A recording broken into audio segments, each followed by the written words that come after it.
time. And I've missed it very much, and I've missed all of you very much, and I hope you've missed me. We have. Thank you. Okay. I guess the first thing I'd like to talk about, since I've been asked by a few people already, is about our next book. If you don't mind, this is coming off because I can't breathe. Okay. And our social distancing is being respected according to protocol.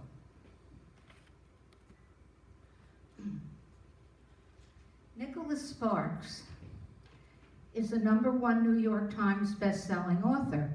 We all know of him. He's been around for a long time. 13 of his books have been New York Times bestsellers, and 11 of his novels have been made into films. Over 105 million copies of his books have been sold worldwide in more than 50 languages. 11 of his novels have been made into films. I was looking for an escape for our next read.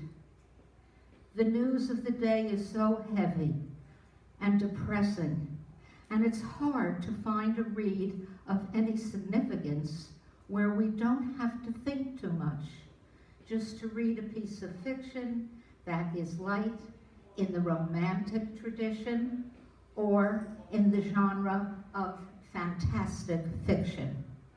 So I turned to Nicholas Sparks, and I chose The Return. The Return is his latest novel, and it did not disappoint. I hope that you would enjoy the read. The books, would you like to come in? Okay, thank you. The books have come in, and so if you sign up with Sandra, she will be distributing them as you in the order as we usually do.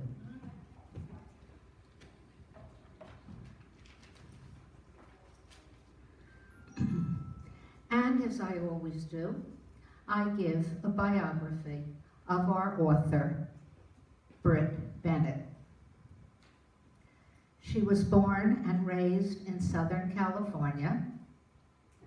She graduated from Stanford University and later earned her Master of Fine Arts in Fiction at the University of Michigan.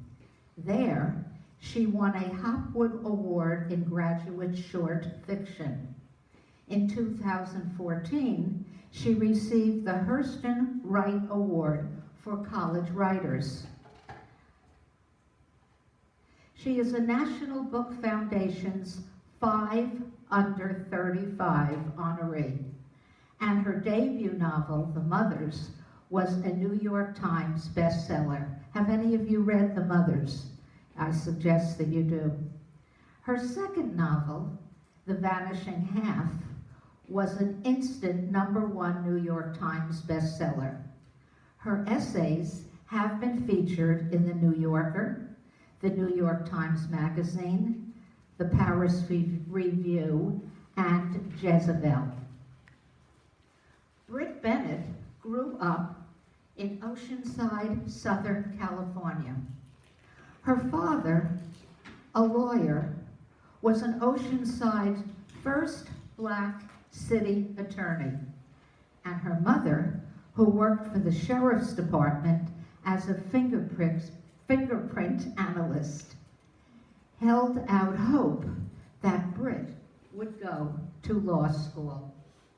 In college, when her friends and classmates were cramming for chemistry exams, she wondered at times if her parents might be right.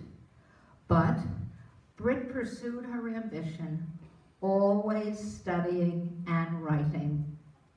At Stanford, she took creative writing classes and found mentors who urged her to get a Master's of Fine Arts degree. She was the first person in her family to leave the country when she studied at Oxford. In late 2014, While she was completing a writing fellowship at Michigan, she wrote an essay for the website Jezebel. The essay was viewed more than 1 million times in 3 days. It caught the attention of Julia Carden, a literary agent. All the while she was working on her first novel, The Mothers, Miss Carden sold The Mothers to Sarah McGrath, editor-in-chief of Riverhead, who acquired the novel before it went to auction. And today, we will review Brit Bennett's second novel, The Vanishing Half.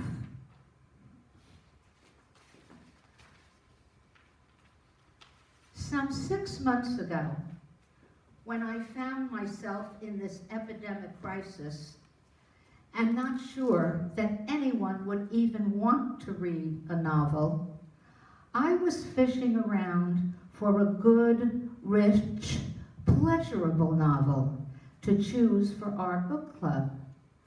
I read that HBO had bought rights for a 7-figure fee at the end of June to make a TV series of The Vanishing Half. The book sold thousands of copies across the world this summer. Reading it helped thousands of people forget the deadly virus, forget political mismanagement, forget racial violence, forget domestic violence, forget economic uncertainty and mismanagement, forget ecological disasters, forget personal overgrown hair, forget neighbors on distant sounding parties and card games. Yes, reading it took you away from all of this for a bit of time, and that was good. After all, we have been constantly experiencing horrific news relentlessly since March. The book came out a week after George Floyd was choked to death on a Minneapolis sidewalk. The conversation turned in that moment to race. Rick Bennett's book has been on the New York Times bestseller list ever since. So, I found this read to be not only escapist, but also a beautiful read, and of course, timely. The book will cover 40 years. The Black Power movement is ramping up, the post-civil rights era, the women's liberation movements, the gay liberation movement, all big moments of social and political change, as the characters we read about are decidedly what types of people they want to be, and the choices they want to make for their lives. The story deals with an American racial expression known as passing. Just give me a minute, please. I think I flipped wrong. Oh, I guess I didn't. The story deals with an American racial expression known as passing for white, and what the cost is to an individual and to a community of the passing person's estrangement from family, from friends, from culture, and identity, all sacrificed to maintain an assumed whiteness.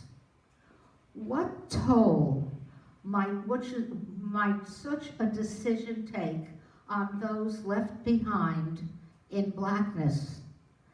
Bennett explores these questions through 20 years in the lives of twin sisters, Desiree and Stella Vignes, one of whom chooses to pass while the other does not. The twins are the descendants of the founder of the community, called Mallard, that's the name the author gives it, established for black residents with light skin. Intermarrying, the residents of Mallard have ensured that each generation is successfully paler than the last. There are invisible borders separating the town from the other black people who live nearby. Their mother is a housekeeper for a white family and is keen to put the twins to work. The novel itself begins weeks after Martin Luther King was assassinated in April 1968 and concerns the twin Vignes girls who saw their own father lynched. What a trauma this must have caused for the twins, and this might have triggered their choices later in life. It was an unexplained and senseless act of violence. This senseless act leads the girls to splinter in different ways.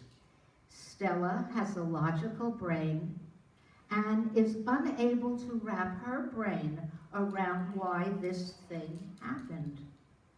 Desiree says, well, bad things happen. Bad things just happen. But that's not enough for Stella, and the nagging question of why will haunt her and lead her to struggle with the aftermath of this truly traumatic event.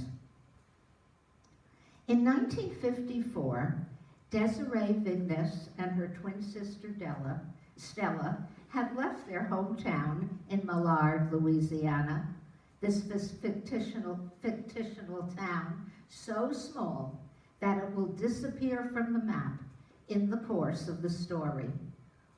They left when they were 16. They were remembered as selfish girls running from responsibility. They left Mallard while the rest of the town were at the Founders' Day dance to escape their stifling, claustrophobic hometown and headed for New Orleans. There, they work at a laundry, but at least they can go out and dance at night. Stella answers an ad for a secretarial job at the Maison Blanc department store. The twins react in different ways to the trauma.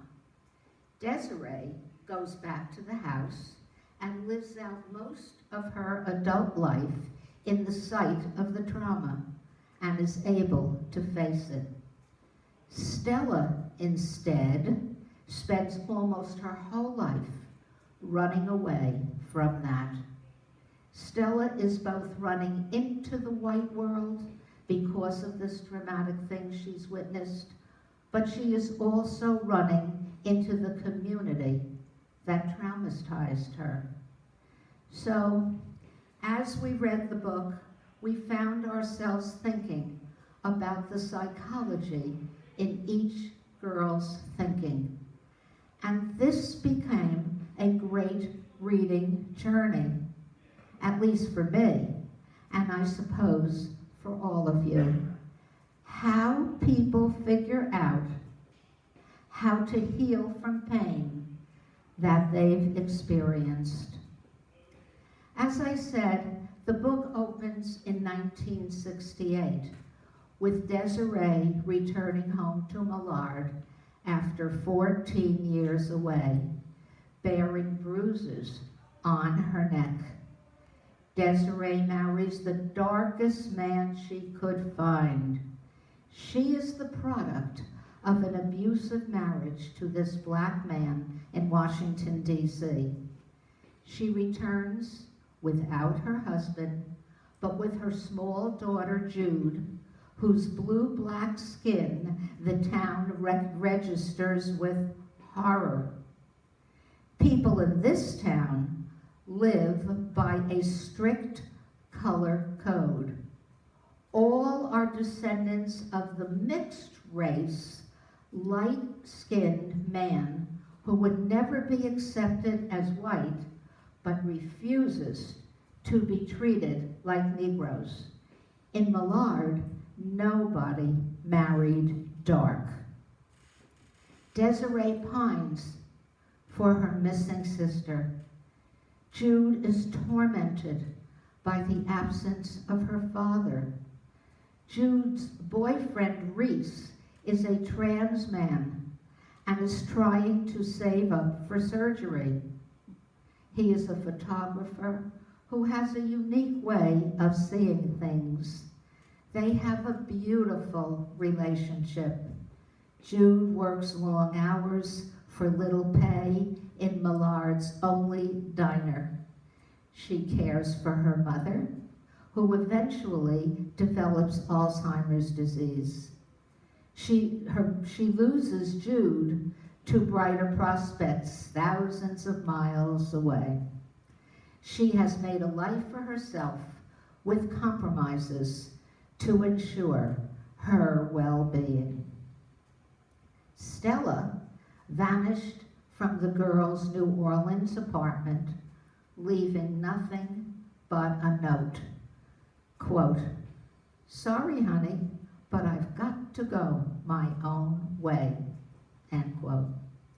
From Millard, Desiree searches for Stella with the help of a rekindled old flame, a bounty hunter named Early Jones. Early is a loving partner to Desiree and a cautiously loving father figure to Jude. He comes and goes so much, but later will quit his hunting and settle into care for Adele, the mother, Adele.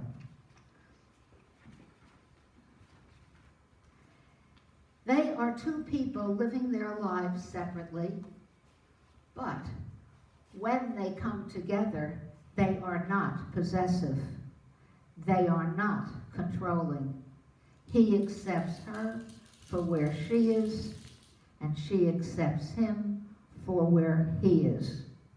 Remember that they are within a heterosexual relationship.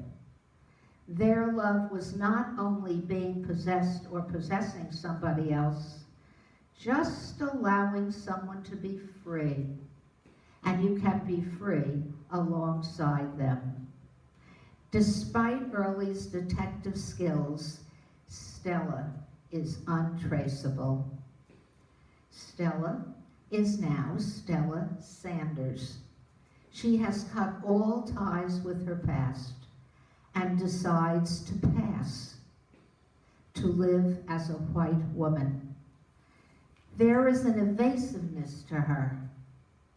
She is living as a white woman in Brentwood, California, married to a wealthy white man with whom she's had a daughter named Kennedy, and who knows nothing of her past.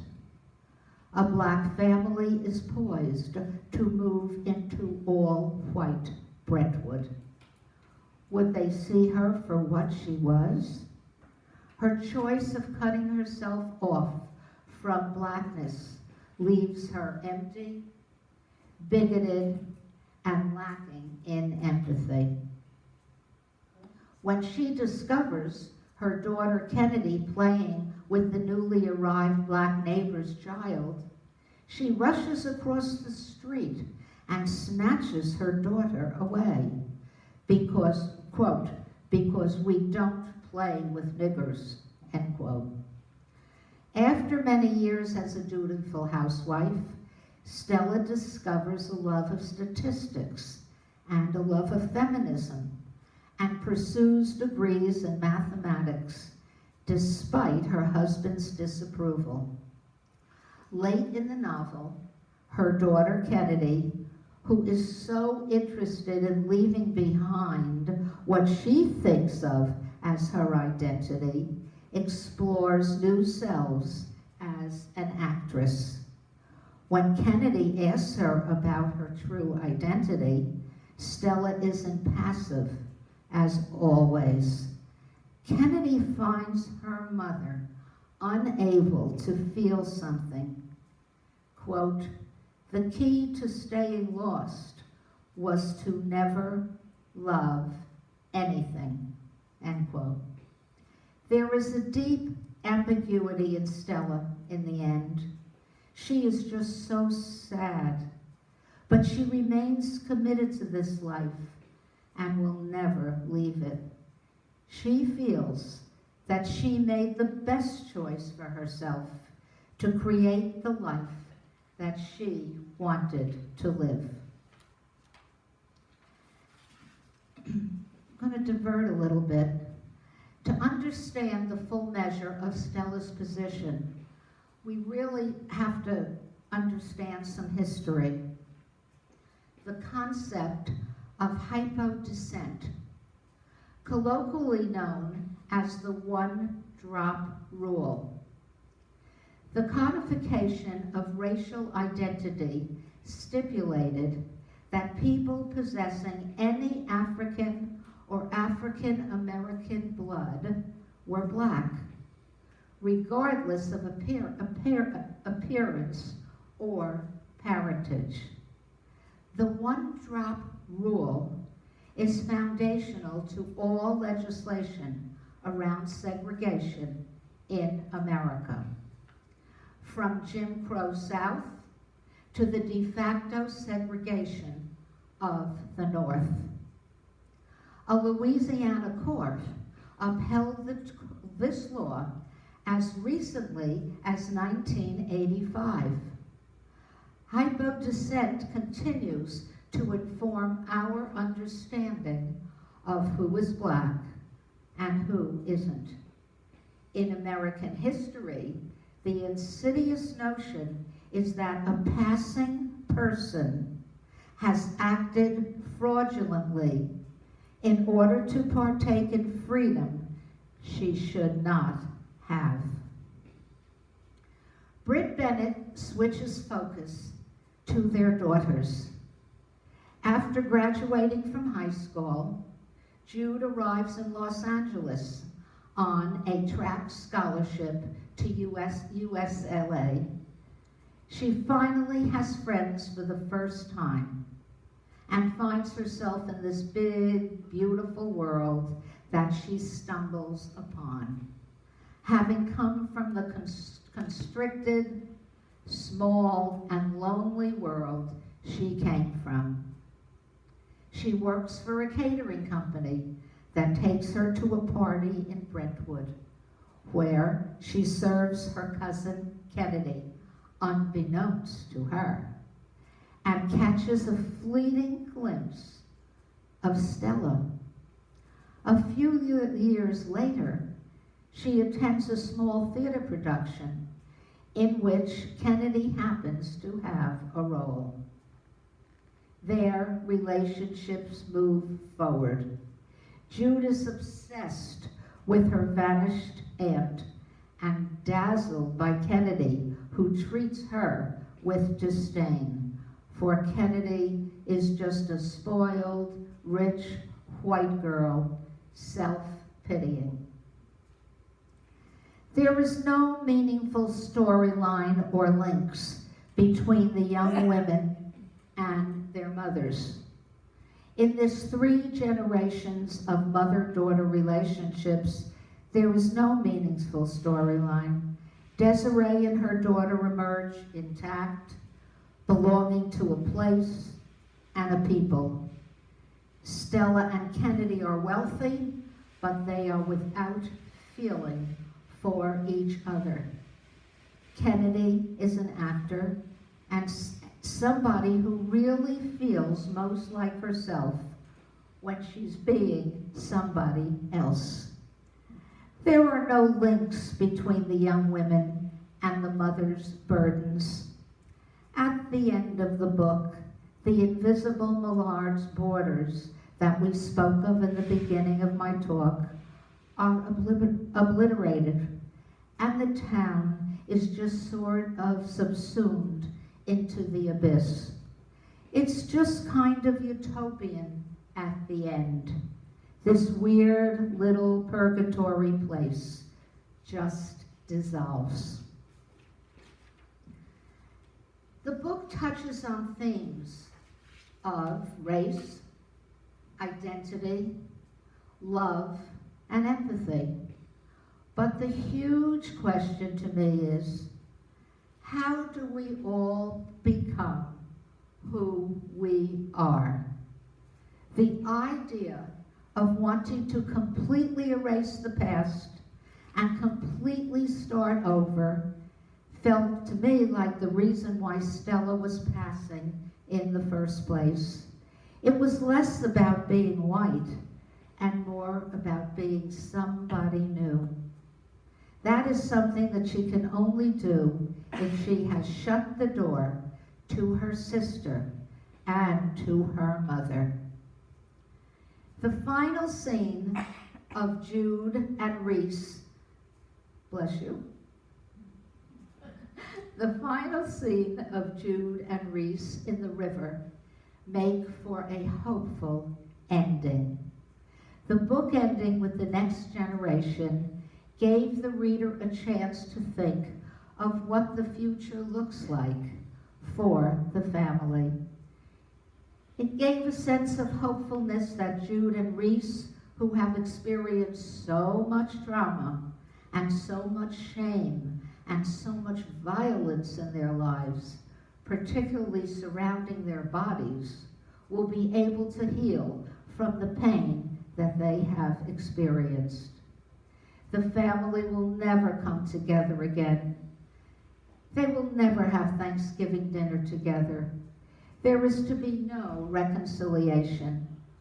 But this image of Jude and Reese jumping into the river together gave the reader a look at their bodily liberation. This baptismal moment of carefree joy together. They are rewarded by the ability to each live their own life, to follow their own path. This read was truly thought-provoking, complex, well written in the third person, and a timely read, told from all these multiple points of view. I'm glad that I found the runaway novel of the summer and hope that I can find another pleasurable read as we experience this epidemic and crisis that we are in. Check with Sandra in activities to get your name on the to borrow list for our next meeting and for this book. I would like, for this book, The Return by Nicholas Sparks.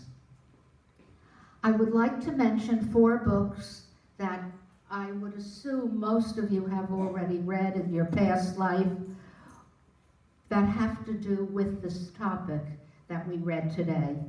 Fannie Hurst's 1933 novel, Imitation of Life. If you remember that, it's a film about passing. Nella Larson, the Harlem Renaissance writer, wrote the book Passing in 1929. There's a 19th century novel called Clotel, C-L-O-T-E-L, Clotel, and the 1950s film Pinky. Remember that one?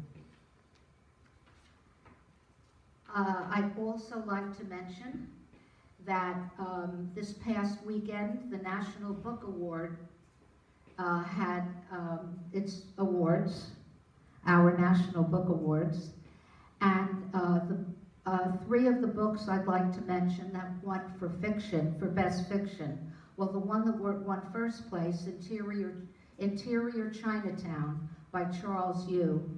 I haven't read it, didn't appeal to me, but it won first place. Shuggie Bain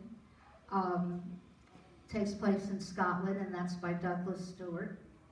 And the third one, Leave the World Behind, by Ruman Alam.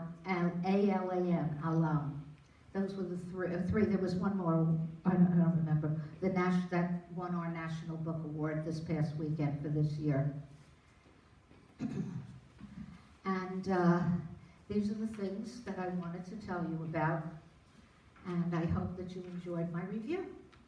Thank you. And now, of course, I'd love to have. Now, Sandra, in the apartments, can they see her, or should she come forward? We want to come forward so they can. No, it's not live. It's just being video. Oh, it's just video.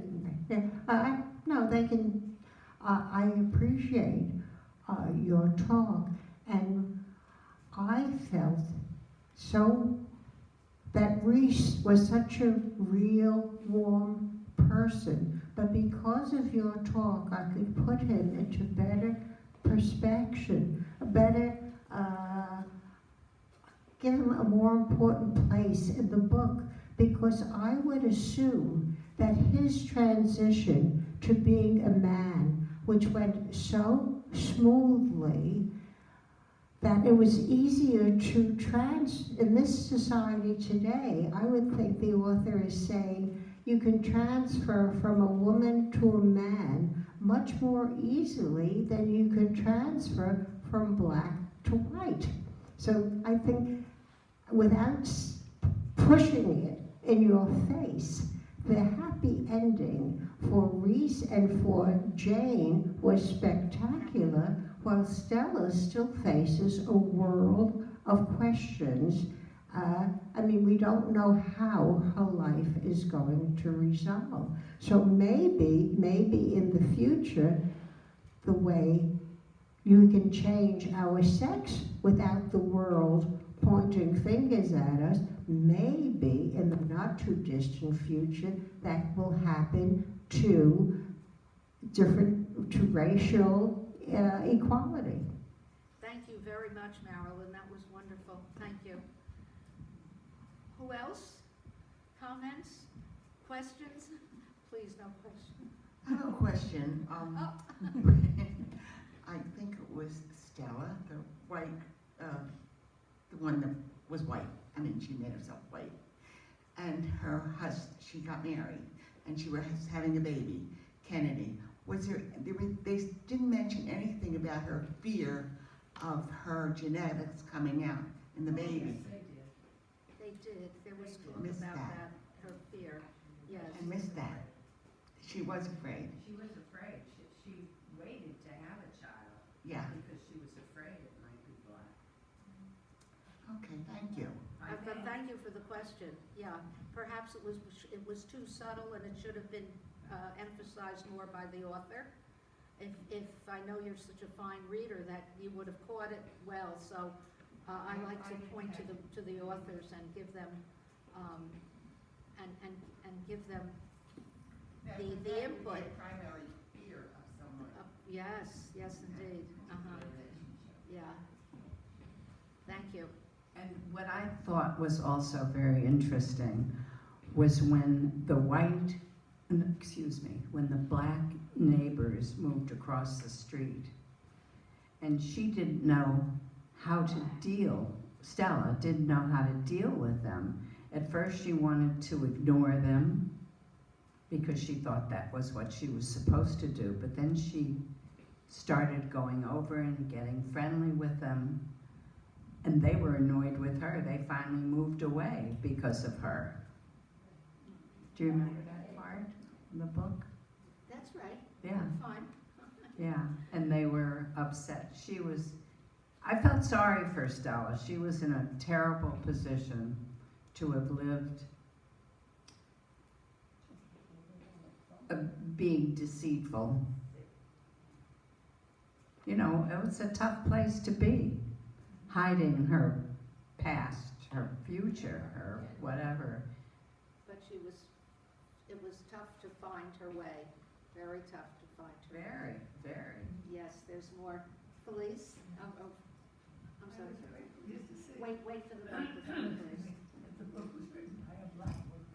Yes. instead of a white one, because I felt that a black person could understand all the ramifications that were involved, and a white woman I didn't think could. Of course, they might be able to, but I didn't think so. How many of you were aware of this one-drop rule in our country? I felt I'm sorry? I'm sorry. How many of you were aware of the one-drop rule in America? The segregation rule, yes? I was not, I'm sorry?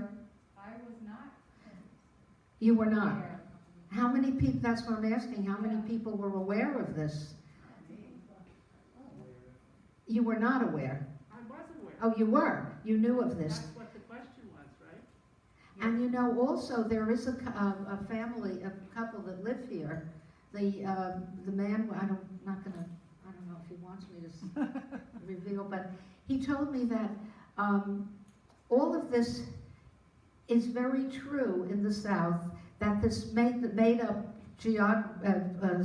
city of a town of Millard, that it's truly in existence, that these communities are isolated. They may not be well known because they're very unto themselves, but they do cling to the tradition of generational whiteness, and they're committed to birthing for whiteness. Interesting that it exists today. Yes. Well, I felt that she really enjoyed the family, the black family, and having a friend being black. Which Across one? the street. Are you talking about Kennedy? I mean, are you? Yes. Stella. No, about Jude. No, about Kennedy. About Kennedy. She lived in this rich white community, and a black family moved across the street, and then she had a friend, and they ostracized her. Why? I'm not sure I understand I'm not sure I understand. Does anybody want to speak to that? Go ahead, Marilyn. Really, that's Stella, Kennedy, and Jay. Jude were never friends. Stella, the funny thing about Stella, you remember back to the meeting, and she's the one who says, keep the blacks out of here. She wants to be the most vocal so they don't know that she's black, but she's drawn to them. But the two girls, well, they play together a little bit, but they're really not friends, Jade and Kennedy. I didn't think they were friends at all. And I also have to go back to my past when I lived in a community on Long Island, a small community, nothing special. A Chinese family was looking at a house there, and the people had a meeting. Let's keep them out. If one Chinese moves in here, the whole community will be Chinese. And it was really, really funny. I mean, I said, so what if a Chinese family moves? So what? They're not going. It's not such a desirable neighborhood that everybody in the world wants to live here. And what? And if a black person moved in, what the heck difference did it make? But the Chinese family, I guess, didn't want us anyway. But we were so not. I hope to. When I say we, I hope to exclude my family from the we. But most of the people were so frantic that a Chinese family would move it, and they would have gone crazy if a black family moved it with absolutely no reason behind it. Did you want to speak to the issue? Did you? Oh. Okay, here. The gentleman in the back had his hand up. He was flagging her in. Oh, okay. There's a hand up here. Wait for the microphone that's coming to you. Okay. This is off the point, but my granddaughter was in China for a number of years, and then she came to the United States, and I said, Julie, you have a head start. She said, head start. She said, the Asians are here, and they're so much brighter than us.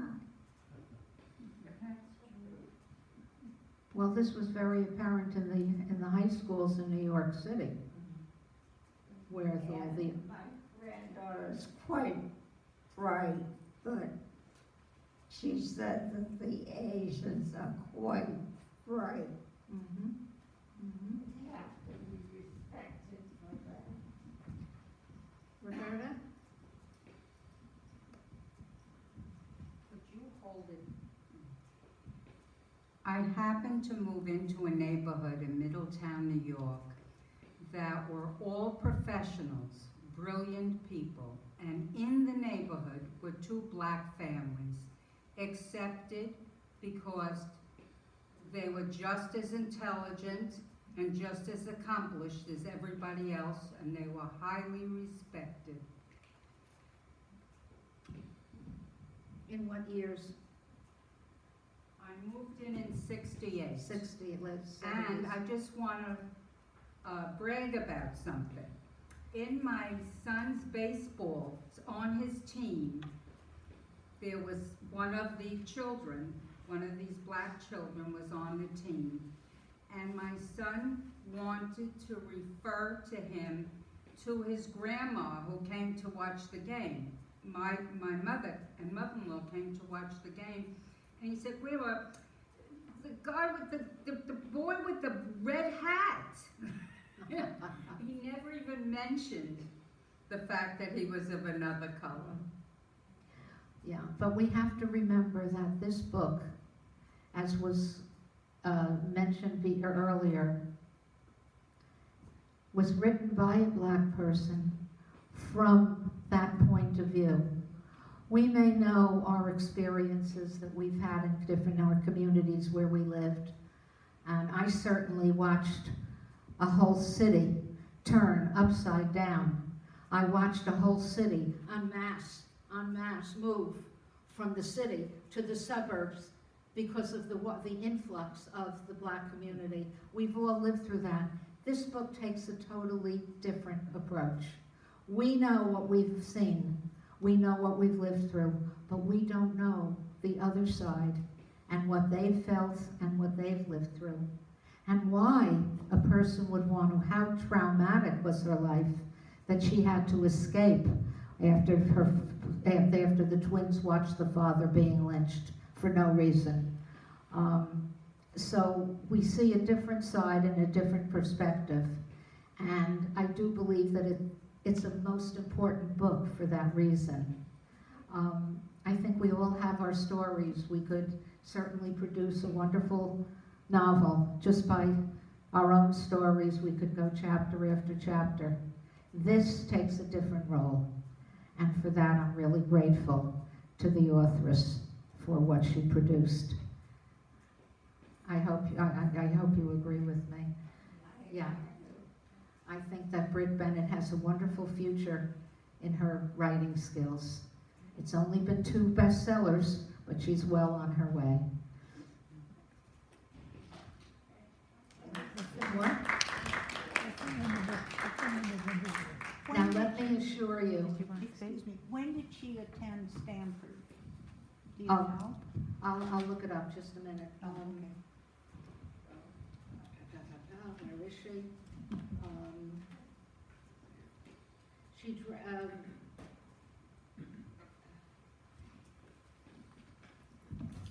She was there in 2014. I see. That's when she got the Hurston Wright Award for college writing.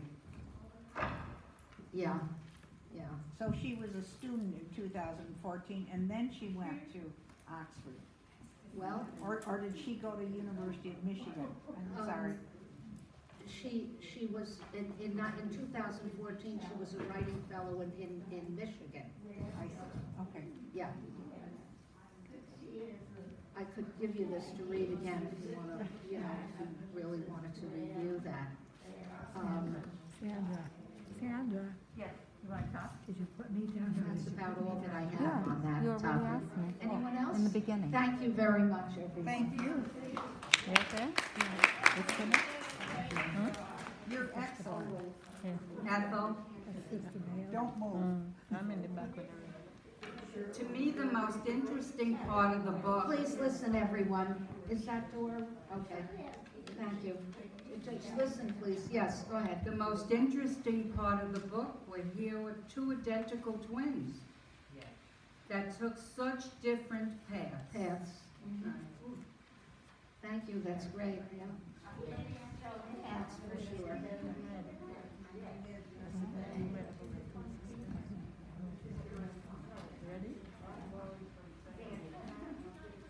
So by making them by splitting them that way, she gave us much more information to write a novel. Takes a lot.